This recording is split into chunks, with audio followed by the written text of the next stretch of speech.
Assalamualaikum warahmatullahi wabarakatuh. Kembali lagi dengan saya Sandi Awe di Radar Tasik Podcast di programnya Ruang Publik. Nah, kali ini kita akan berbincang-bincang tentang politik untuk 2024. Tapi yang dihadirkan bukan politisi, yaitu KPU Kota Tasikmalaya. Bersama saya Pak Ketua KPU Kota Tasikmalaya, Pak Ade Jainul. Selamat datang, Pak. Siap, ya. Sandi. Kemarin kita sudah mengundang berbagai politisi dari berbagai partai. Iya. Tapi belum ada dari KPU ke sini nih. Nah, kita ingin tahu progres apa yang sedang dikerjakan oleh KPU hari ini, Pak. Seperti apa? Ada beberapa tahapan kegiatan yang sedang dilakukan oleh KPU. Pertama adalah menuntaskan kegiatan verifikasi partai politik. Yang kedua, dalam waktu bersamaan juga KPU ini sedang melakukan rekrutmen badan ad hoc khususnya untuk PPK. Kemudian juga KPU sedang melakukan kegiatan tahapan penataan daerah pemilihan atau dapil. Nah, tadi verifikasi partai itu sudah menjadi berapa partai yang terverifikasi oleh KPU Kota Tasik? Dari berapa partai yang mendaftar itu? Itu kan ada dua kelompok ya. Dua kelompok, partai yang dilakukan verifikasi faktual itu. Jadi pertama ada partai-partai yang lolos parliamentary threshold, artinya yang punya kursi di DPR RI, itu tidak dilakukan verifikasi faktual, hanya verifikasi administrasi, dan itu sudah lolos semua. Kemudian sisanya ada 9 parpol yang dilakukan verifikasi faktual kepengurusan dan keanggotaan. Nah, untuk di Kota Tasikmalaya itu sudah ada 5 partai yang lolos dan 4 lagi yang istilahnya bukan lolos ya, yang MS memenuhi syarat dan yang BMS atau belum memenuhi syarat. Nah, yang sudah MS itu ada Partai Buruh, ada Gelora, ada Partai Perindo, ada Partai Umat begitu. Kemudian yang tadi tuh belum memenuhi syarat?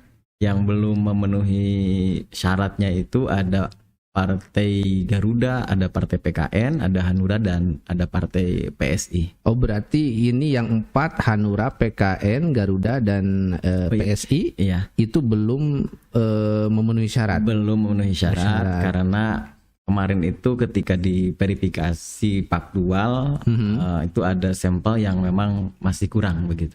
Sementara yang tadi yang memenuhi syarat itu ada Partai Umat, kemudian Gelora, Buruh, PBB, Perindo. Ini 5. Ini yang di Kota Tasik. Ya. Kalau ini yang 5 ini di pusatnya gimana, Pak? Nah, kalau secara nasional berdasarkan hasil rekapitulasi itu yang 9-nya itu memang masih belum memenuhi syarat semuanya.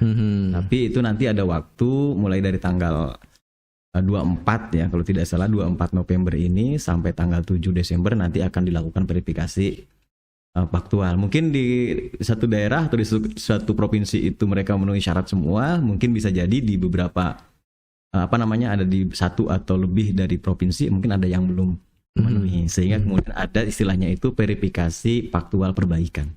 Berarti yang 9 itu yang tadi yang belum memenuhi syarat sama yang sudah memenuhi syarat. Betul. Yang di luar partai yang sudah lolos parliamentary threshold. Nah, kalau misalnya ini di pusatnya yang 5 nih, yang udah lolos verifikasi di KPU, yang 5 kemudian di pusatnya nggak lolos gimana? Kalau nanti setelah tahap verifikasi faktual perbaikan, ada di antara dari 9 parpol ini ada parpol yang tidak memenuhi syarat ya secara nasional, maka parpol tersebut ya tidak lolos, artinya untuk menjadi otomatis. Tapi kalau parpolnya lolos di nasional, yang tadi yang 4 nih, betul. Tapi di Kota Tasik tidak, itu bisa memungkinkan. Bisa memungkinkan, karena untuk di satu provinsi itu cukup minimal 75% di kota kabupaten. Di kota kabupaten. Ini yang 4 yang tidak lolos verifikasi KPU, ini rata-rata kenapa nih, Pak? Itu kekurangan batas minimal keanggotaan. Batas minimal keanggotaan. Iya, betul. Ya. Kemudian tadi setelah verifikasi partai berarti udah beres di tataran KPU ya, Pak ya? Iya. Tinggal nunggu di pusat. Enggak, nanti tanggal 2 Pak, verifikasi perbaikan aja. Nanti tinggal nunggu verifikasi perbaikan. November sampai tanggal 7 Desember kalau nggak salah. 24 sampai 7 Desember. Kemudian PPK gimana yang PPK, Pak? Nah, untuk PPK mulai kemarin dari tanggal 20 ya, sampai tanggal 29 kita melakukan rekrutmen, pengumuman sama pendaftaran untuk anggota PPK. Yang dibutuhkan berapa jumlah PPK? Yang untuk Kota Tasik? dibutuhkan itu 5 ya, tapi nanti yang yang harus lolos bukan yang harus lolos lah. Jadi 5 anggota PPK per kecamatan kali 10 berarti 50 kita butuhkan. 50. Mereka gajinya berapa nih Pak? Anggota sekitar berapa? Itu ketua itu 2,5 juta. Ketua 2,5 juta. Kemudian untuk anggota itu 2,2 juta. Anggota 2,2 juta. Berarti setelah mereka dilantik sampai beres pelaksanaan pemilu, bahkan bisa jadi nanti diperpanjang. Bisa diperpanjang juga untuk di pilkada. Di pilkada. Begitu. Mereka akan mendapatkan gaji sekian. Iya, betul. Wah, menarik sekali nih. Udah banyak yang mendaftar nih, Pak. Berdasarkan tadi pantauan ya, karena kan yang mendaftar itu sekarang menggunakan aplikasi namanya SIAKBA, Sistem Informasi Anggota KPU dan Badan Ad Hoc. Itu di Kota Tasikmalaya sudah hampir 300-an. Ini baru 2 hari setengah ini ya. Sementara yang dibutuhkan 50. Betul 50. 300. Wah, persaingannya ketat nih. Berarti pendaftarannya pure pakai aplikasi, tidak langsung ke KPU. Pure aplikasi. Tetapi nanti karena itu hanya pembantu sebenarnya. Iya. Kalaupun kemudian nanti ada pendaftar yang memang ada kendala, itu sebenarnya pertama KPU membuka layanan HPS. Artinya mereka bisa kita bantu. Kalau kemudian pada akhirnya memang tidak bisa sama sekali, itu bisa sebenarnya. Langsung lah ke KPU gitu.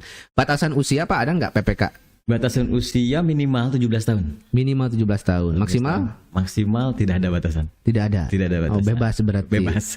Nah, kemudian syarat untuk menjadi PPK itu apa? Syarat selain itu, usia. Selain usia pendidikan ya. Pendidikan itu SLTA ya. SLTA minimal. Iya. SLTA minimal. Kemudian sehat jasmani rohani. Sehat, kemudian yang paling utama itu adalah tidak terafiliasi dengan partai politik. Ya.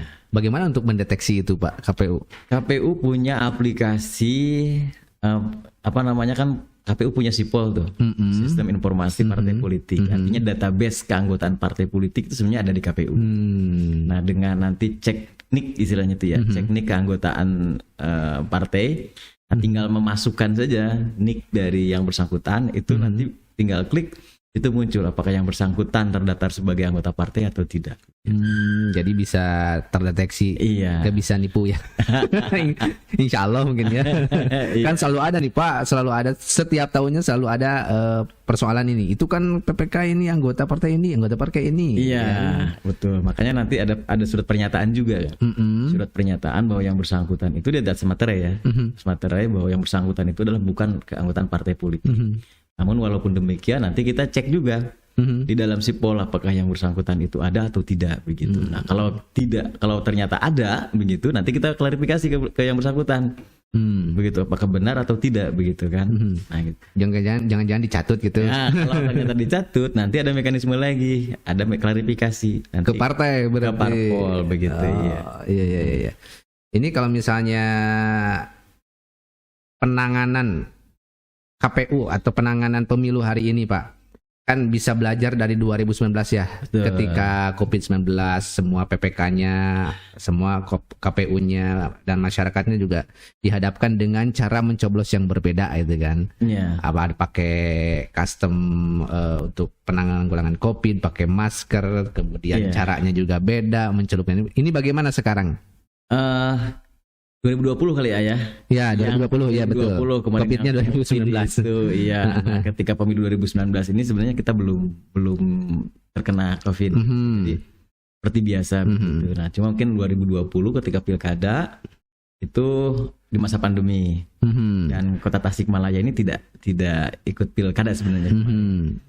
Nah, itu memang itu antisipasi juga gitu. Antisipasi kalau memang sekiranya di 2022 ini kembali pandemi, kita sudah punya pengalaman sebenarnya. Itu ketika di tahun 2020.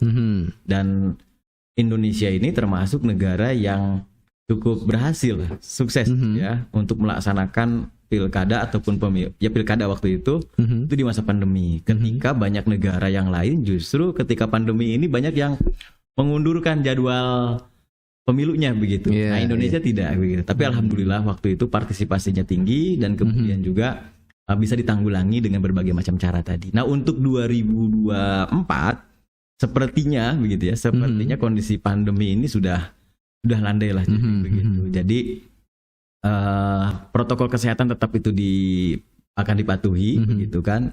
Tetapi sepertinya tidak akan terlalu ketat dibandingkan dengan tahun 2020 begitu. Jadi bisa lebih normal. Ya, lebih normal lagi gitu. Kira-kira Kang kemarin pemilu terakhir partisipasi pemilih gimana? Kita itu mencapai 87,54% ya. 87 dan itu tertinggi lah di Jawa Barat. Tertinggi di Jawa Barat. Iya. Wah, bagus sekali kota berarti. Dari berapa jumlah pemilih, Kak? Dari jumlah pemilih itu kemarin 400 ribuan lebih lah. 400 ribuan lebih. Iya. Berarti partisipasinya tinggi, tertinggi. Ini sekarang targetnya? Ya kalau kemarin sampai 87% begitu ya. Ya paling tidak kita harus mencapai 89% lah. 89%. Syukur-syukur bisa sampai 90%. Gitu, ya. Hebat kalau 90%. Iya. Dan belum ada itu di Jawa Barat. Iya, belum ada ya. Iya. Nah, kira-kira yang pengamatan KPU barangkali ya, ke KPU ada dari tim survei dan sebagainya, mereka yang belum rata-rata yang belum atau enggan lah ke TPS itu kalangan mana sih, anak muda ataukah orang tua atau apa? Sebenarnya begini kan. Pekerja atau gimana? Kalau kita cara membaca tingkat partisipasi itu ada 87 ya. Bukan berarti sisanya itu mereka tidak ke TPS sebenarnya. Jadi sisanya yang katakanlah kalau 87% lah katakanlah kemarin, berarti ada sekitar 12%-an sekian. Nah itu bisa dilacak sebenarnya. Pertama adalah pemilih yang sudah meninggal dunia. Itu pertama. Kemudian yang kedua adalah pemilih yang tidak berada di tempat. Ketika hari H itu mereka itu mungkin sedang keluar kota dan yang lain-lain begitu. Atau pemilih yang warga Tasik ini tadi pindah memilih di daerah lain begitu. Oh, jadi bisa emang. Bisa. Data masih di sini tapi mencoblos di daerah lain. Daerah lain itu bisa. Nah, itulah sebenarnya kalaupun kemudian mereka tidak hadir ke TPS itu ya mungkin karena mungkin sakit keras gitu kan, atau karena ada halangan-halangan lain lah gitu. Jadi kalau menurut pengamatan saya relatif sedikit lah orang yang benar-benar ada di Kota Tasik kemudian mereka tidak datang, itu relatif sedikit sebenarnya. Mungkin karena faktor-faktor yang lain yang tadi sebenarnya. Kalau pemilih pemula gimana partisipasinya? Untuk pemilih pemula itu emang kalau kita lihat partisipasi khusus untuk pemilih pemula emang kita sulit untuk mengidentifikasi gitu. Tetapi kalau dilihat dari data awal pemilih pemula ini cukup besar lah begitu. Di Tasik itu sampai katakanlah hampir lebih dari 20%-nya pemilih pemula gitu. Untuk di sekarang saja untuk tahun perkiraan 2024 kira-kira 2024 saja berdasarkan data dari Disdukcapil Kota Tasikmalaya itu ada sekitar 32 ribuan. 32 ribuan yang nanti pemilih pemula yang berusia 17 tahunnya itu atau lebih begitu. Itu di tanggal 14 Februari tahun 2024. Jadi dari sekarang ini sudah kita identifikasi. Jadi pas tanggal 14 itu mereka 17 tahun dan mereka punya hak pilih gitu. Iya. Ini Pak, bagi pemilih pemula, nanti mereka akan mencoblos apa dulu? Presiden dulu, pileg dulu, pilkada dulu, atau apa dulu nih? Nah, iya. Nah, untuk pemilih pemula nanti di hari pemungutan suara itu akan mendapatkan 5 jenis surat suara. 5 jenis surat suara.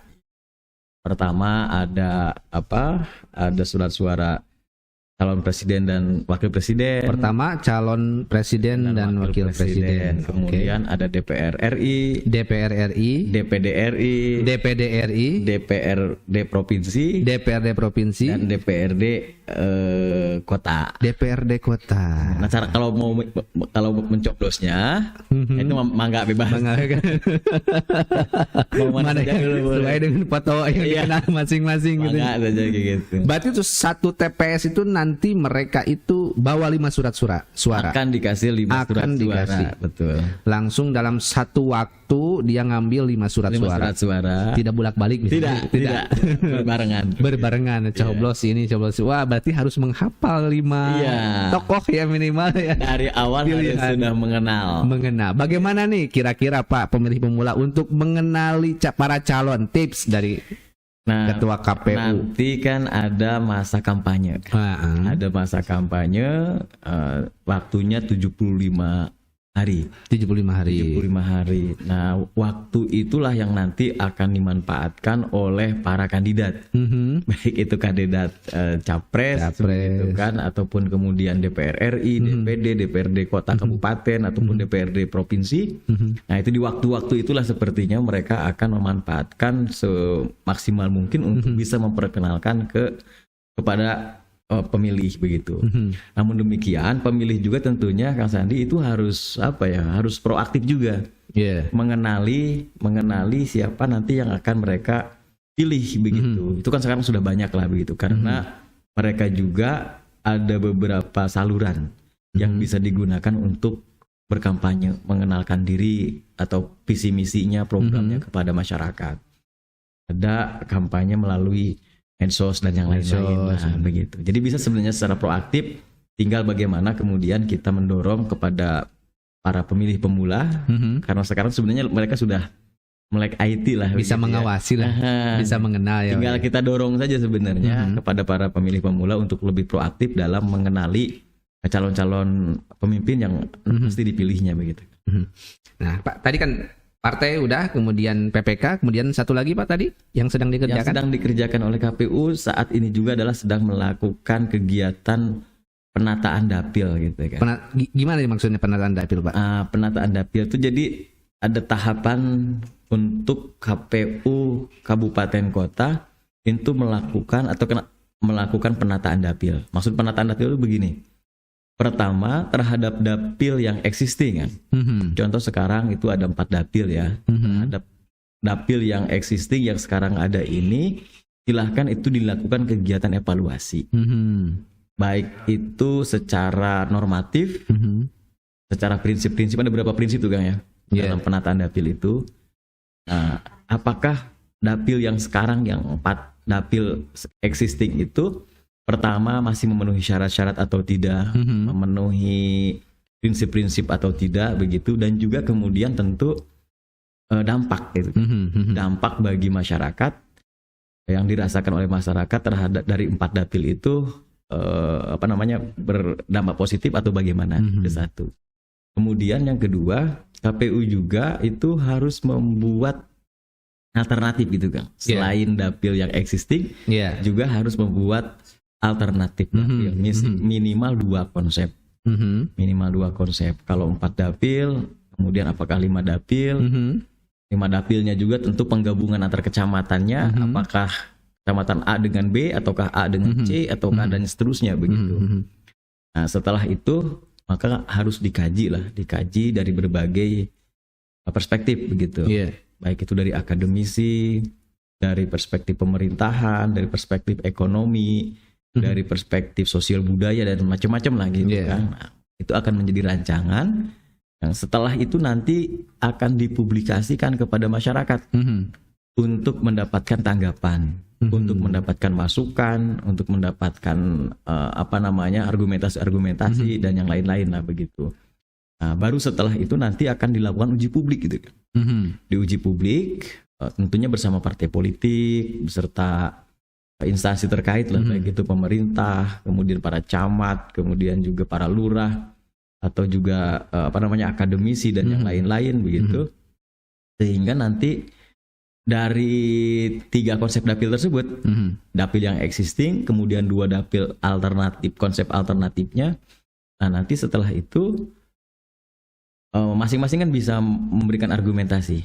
Dari ketiga konsep tersebut, mana sih sebenarnya nanti yang diingin atau yang banyak dikehendaki oleh semua pihak begitu. Partai kecenderungannya kemana, kemudian juga masyarakat, tokoh-tokoh masyarakat juga, ataupun akademisi, pemerintahan dan yang lain-lain, TNI Polri di dalamnya juga masuk. Nah, nanti argumentasinya kita rekam semua itu, kita tulis semua, kita rangkum begitu. Karena kewenangan pada akhirnya untuk menetapkan dapil di tingkat kota dan kabupaten itu adalah oleh KPU RI juga pada akhirnya. Jadi kita itu hanya sebatas menampung aspirasi saja dari masyarakat. Oh, berarti harapan untuk menjadi 5 dapil itu masih hidup berarti ya? Masih. Kemarin kan beberapa waktu lalu tuh ketika ada pertemuan ketua partai, masing-masing ketua partai di sebuah rumah makan, mereka rata-rata sepakat untuk menjadi 5 dapil. Nih, tinggal nunggu progresnya katanya di KPU gitu kan. Cuma yang memberatkan yang memberatkan menjadi 5 itu apa? Katanya rata-rata incumbent yang sudah berinvestasi. Karena harus terpecah, terutama di dapil yang memang Kawalu kan berpotensi dipecah Mangkubumi dengan Kawalu atau menjadi ini yang 5 yang dapil kelima dalam konsep KPU itu kecamatan mana Pak yang 5 ini kita punya 2 konsep sebenarnya. Ya, jadi 2 alternatif ini, yang pertama itu menyatukan antara Bungur Sari dengan Indihiyang bersatu gitu kan. Karena secara historis Bungur Sari ini adalah pecahan Indihiyang. Iya, betul. Kita coba gabungkan itu. Berarti kan dengan Cipedes pisah. Nah, Cipedes itu dengan Tawang. Berbatasan juga karena dapil berbatasan kan. Cipedesnya ke Tawang. Nah, kemudian Cihidengnya kemana ini? Nah, Cihideng kita lihat dari petanya berbatasan itu dengan Mangkubumi, betul. Mangkubumi. Nah, kemudian Mangkubumi kan asalnya dengan Kawalu tuh, berarti Kawalu pecah juga, berarti Kawalu itu dengan Taman Sari berbatasannya. Berarti Ciberem dengan Purbaratu. Nah, itu konsepnya pertama, yang 5 dapil. Konsep kedua, Pak. Yang kedua yang dapil itu adalah di Bungur Sari tidak ke Indihiyang. Tapi Bungur Sari itu digabungannya dengan Mangkubumi karena berbatasan kan. Iya, berbatasan. Kemudian mana Ciberem sama Kawalu menjadi Taman Sari. Kawalu tetap dengan Taman Sari. Taman Sari. Bungur Sari ke Mangkubumi. Bungur Sari ke Mangkubumi. Kan sekarang itu Mangkubumi Kawalu satu dapil kan sekarang. Ya, Mangkubumi Kawalu itu satu dapil kan, kemudian dipecah. Kalau dalam konsep 5 dapil itu Kawalu itu dengan Taman Sari. Kawalu dengan Taman Sari. Ya, paling Mangkubumi tadi. Mangkubumi dengan ada yang dengan Cihideng, ada yang dengan Bungur Sari. Oh, berarti itu kemungkinannya. Iya. Seperti itu konsepnya. Mana yang dipilih berarti ya? Berarti itu akan ditawar atau mungkin tetap. Iya, atau bisa tetap. Jadi itulah nanti 3 konsep itulah nanti yang akan kita sodorkan. Itu ke partai politik termasuk kepada masyarakat luas begitu untuk dimintai tanggapan dan argumentasinya. Kenapa sih umpamanya kecamatan Bungur Sari kenapa sih digabungkannya itu dengan Mangkubumi? Nah, ini alasannya apa? Alasan secara sosiohistoris, secara kedekatan budaya, interaksi antara masyarakatnya dengan di antara kedua kecamatan itu gitu, sarana transportasi dan yang lain-lain. Atau tadi kenapa di Bungur Sari ini digabungkannya dengan Indihiyang? Pokoknya itu harus ada argumentasinya. Masing-masing ada argumentasi berarti ya. Gitu.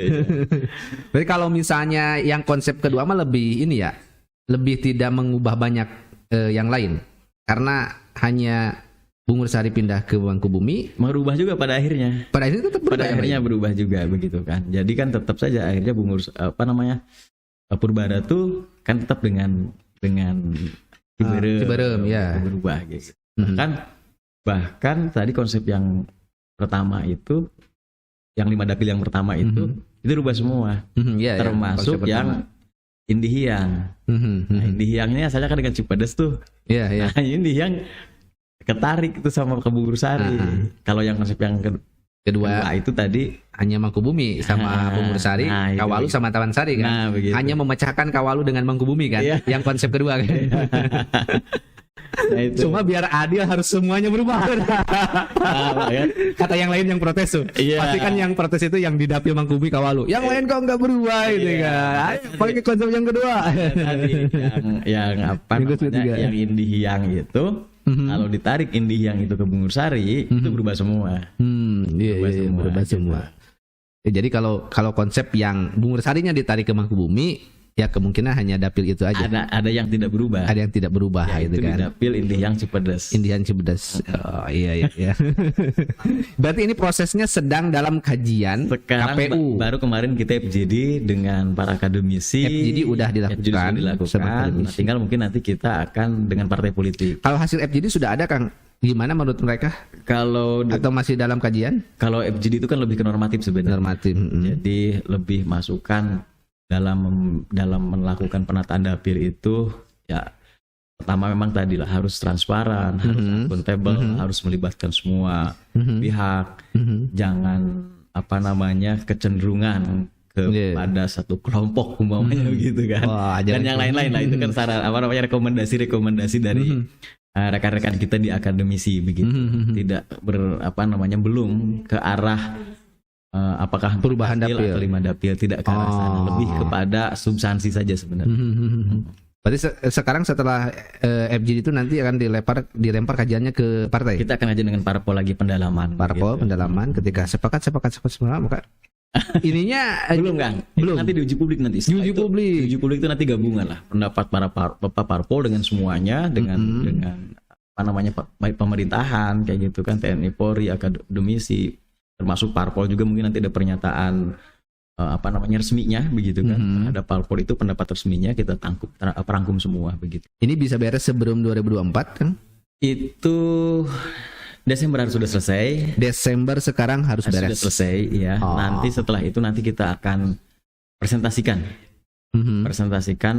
di KPU RI melalui KPU provinsi. Biar nanti KPU RI nanti akan dikonsultasikan juga itu dengan DPR RI. Pada akhirnya nanti setelah itu kemudian baru diputuskan. Itu nanti di Februari lah, pertengahan Februari lah kalau tidak salah. Setelah Februari berarti 2024 tuh kalau ini disetujui misalnya perubahan, udah berubah berarti 2024. Di 2023 sebenarnya. Udah berubah di 2023. Di 2023 udah. Di Februari 2023 itu dapil udah ada. Karena dapil itu dibutuhkan untuk kegiatan tahapan pencalonan. Pencalonan itu harus berdasarkan dapil tadi. Berarti harus dipastikan beres atau dipastikan ada keputusan antara berubah atau tidak sebelum ada masa kampanye dan sebagainya. Betul, kan nanti pas Februari lah. Pas Februari. Karena Februari itu setelah itu nanti ada pencalonan. Pencalonan, siap. Pencalonan anggota legislatif. Ini investasinya apakah akan dilakukan sekarang atau nunggu nanti? Pasti berubah-ubah ini. Berarti lagi pada menunggu sekarang gitu ya. Saya harus lebih banyak kemungkinan yang pasti-pasti yang mengurangi investasi itu di Bungursari atau di mana gitu kan. Berarti nanti si calonnya juga akan memilih mau dari dapil mana? Berubah lagi berarti kan? Yang betul. Terutama incumbent lah ya. Incumbent. Tapi itu kan biasanya ada di keputusan parpol masing-masing. Apakah nanti kecenderungannya kemana? Calon itu di mana? Di tempat aja. Biasanya kan pimpinan parpol yang punya kewenangan itu. Kalau menurut analisis KPU, boleh nggak KPU menganalisis kira-kira dampak positif dan negatifnya dari ini bagi calon anggota legislatif? Boleh nggak berbicara itu?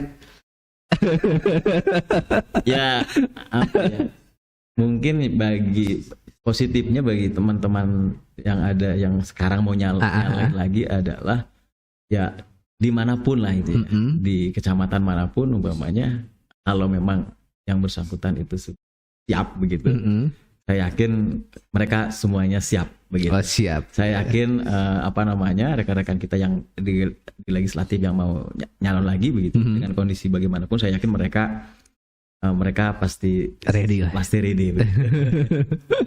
Baiklah Pak Ade, berhubung ini kita berada di penghujung perbincangan. Kita sudah tidak terasa 30 menit. Terima kasih kepada Pak Ketua KPU, juga kepada para subscriber Radar Tasik Podcast Jangan lupa yang nonton tapi belum subscribe, klik tombol subscribe-nya. Kita akan bertemu lagi di perbincangan politik lainnya karena ini masih panjang tahapannya. Mungkin nanti juga Pak Ade juga akan hadir di sini atau komisioner KPU yang lain juga akan hadir di sini. Iya. Sekian, assalamualaikum warahmatullahi wabarakatuh. Waalaikumsalam.